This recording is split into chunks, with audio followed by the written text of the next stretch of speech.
get to the news. In a speech last week at the Volvo truck plant in Maryland, President Biden said, quote, "Let me start off with 2 words, made in America." And then it only got worse when he said, "Sorry, I meant 4." President Biden announced last week that he will pardon thousands of individuals convicted of simple marijuana possession and said, quote, "No one should be in jail just for using or possessing marijuana because after all, if you smoke enough marijuana, your couch is the jail." Russian President Vladimir Putin convened a meeting today of his National Security Council. There were no survivors. Treasury Secretary Janet Yellen said in an interview yesterday that OPEC's decision to reduce oil output will harm the global economy. It's what OPEC is calling the point. At his rally in Nevada over the weekend, former President Trump claimed that, quote, 2 years ago, everything was so good in our country and now it's going to pieces. Man, I can hardly remember. I mean, what was happening 2 years ago? Oh, yeah. Yeah, those were good times. A federal judge in New York last week issued a ruling that blocked several parts of a new state law that banned guns in sensitive areas like museums, stadiums, and Times Square because everyone knows the only way to stop a bad guy with a gun is a drunk Elmo with nothing to lose. The NFL announced over the weekend that it will update its concussion protocol, and then in a troubling sign, they announced it again.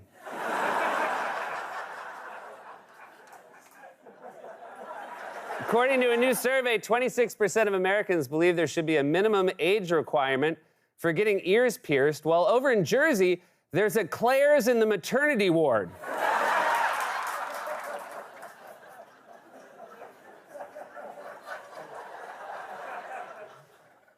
That was my favorite one. I gotta know. Today was former NFL quarterback Brett Favre's 53rd birthday, and even his cake was stolen from needy children. Oh, did we ruin his birthday? And finally, after a video gained attention online of a woman in a bikini getting out of a city fire truck in front of a strip club, the mayor of San Jose announced last week that an investigation has been launched. And the only way they're getting away with this is if that woman was stuck in a tree. Shot that in Central Park today. She was great. White House officials are reportedly planning to downplay President Biden's upcoming 80th birthday. Well, good luck with that, because everything about Biden screams birthday week. Monday, I'm going bowling with my college buds. Tuesday, shots. Wednesday's Dave and Buster's. Then we're all flying to Ibiza. President Biden's granddaughter, Naomi, is set to get married next month at the White House. Though if you're trying to make people forget how old you are, maybe don't advertise that your granddaughter is getting married. According to a newly obtained audio, House Minority Leader Kevin McCarthy told 2 police officers in a private meeting that former President Trump didn't know that his supporters were attacking the Capitol on January 6th. And the only possible way I believe that is if he didn't know this was the Capitol. I thought it was a medieval times. Election day is 4 weeks away, said Biden. Well, then we're also giving everyone in jail for weed $40. Elon Musk discussed his estranged daughter in a new interview and added, quote, "I have very good relationships with all of the others, can't win them all. Hell, some people can't even count them all." The Northeastern University School of Law mistakenly sent acceptance emails recently to nearly 4,000 applicants. Even worse, Harvard Law accidentally sent an acceptance email to someone whose dad didn't even go there. And finally, according to a new ranking of fast food chains, Chick-fil-A has the slowest average drive-thru experience, while the fastest drive-thru experience is McDonald's when all you order is ice cream. Yeah, 1 ice cream cone, please. Sorry, it's broken. Bye! President Biden was interviewed last night by CNN anchor Jake Tapper, and not, as he was expecting, Walter Cronkite. Oh, you must be the new kid, huh? President Biden said in a new interview that he doesn't think that Russian President Vladimir Putin will actually use nuclear weapons, though I don't think it was a good idea to add, bark, bark, bark. In the same interview, President Biden said he doesn't expect the U.S. economy to enter a recession, but added that if there is one, it will be, quote, very slight. You can watch the entire clip in a GOP campaign ad in 2024.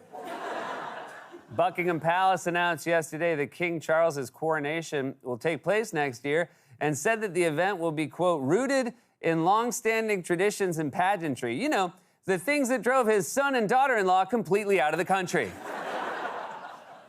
The Senate recently held its 12th annual bipartisan luncheon, which featured more than 560 pounds of barbecue, and I'm guessing at least 10 paramedics? According to the latest numbers, the Netflix series Monster, the Jeffrey Dahmer story, has been viewed more than 700 million hours since its release.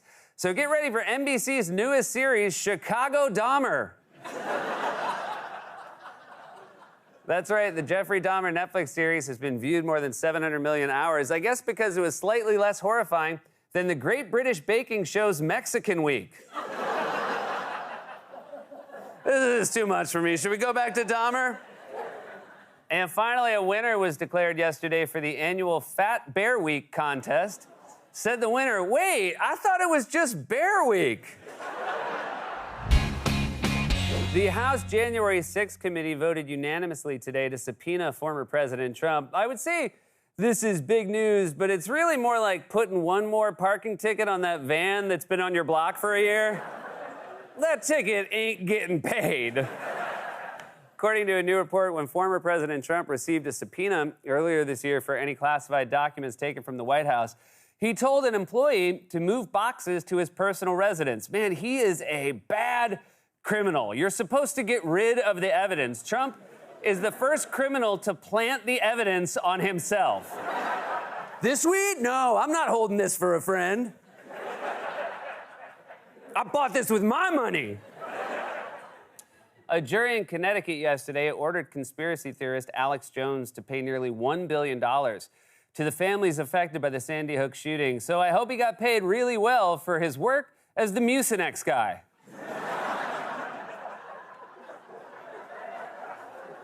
The FDA announced yesterday that it has authorized the Omicron-targeted coronavirus vaccine booster shots for children as young as 5 years old, which is great news if you're a parent of young children or think that you might be. Producers for LeBron James's talk show The Shop announced yesterday that they will not air an upcoming episode with Kanye West due to his use of hate speech, because once they edited it all out, this is what they were left with. So, and... That wasn't that bad. That wasn't that offensive. A few edits, and that was just, I think, what all of us are thinking. A man in Idaho recently broke a Guinness World Record for longest duration balancing a guitar on his chin. Even more amazing, he managed to keep it on there the entire time he was being kicked out of the party.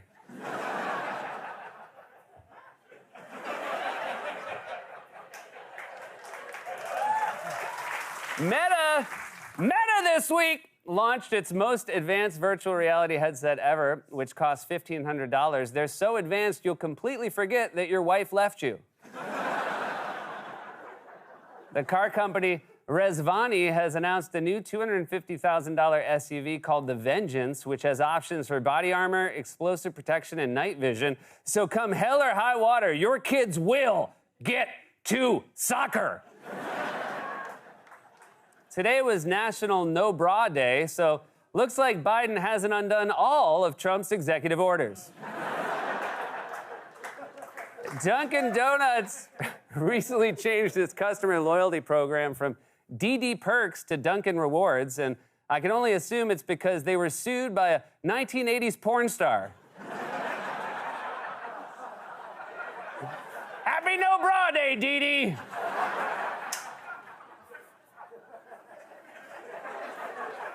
And finally, the Social Security Administration announced today that recipients will receive a cost of living adjustment next year of 8.7%.